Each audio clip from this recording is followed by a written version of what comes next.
May inom. Ay, very good. Oh, nakakawala siya. Yung isa yung anak, ulusot doon.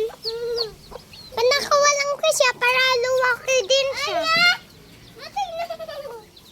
Nakadumi yung isa. Ano ilalagay mo dyan? Hops na, umiinom na siya dito. Ay! Bakit? Tuwala na! Ano mo?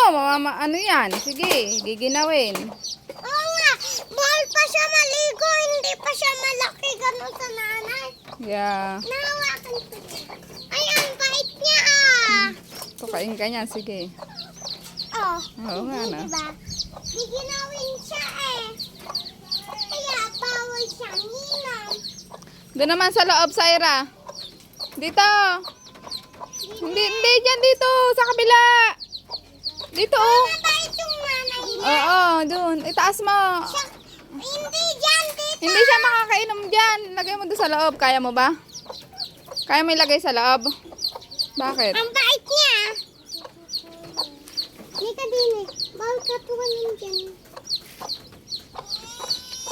Gilid mong ganun. Hindi, yung kahoy. Gilid mong ganun.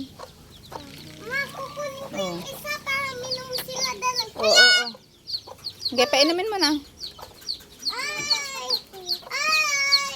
Punta ka na kayo din eh. Sa nanay. Ah! Tops na sabre. Doon na siya. Hindi nga. Ala siya inumin eh. Ala! Sige, ibaba mo doon sa baba. Oh, nauuhaw siya.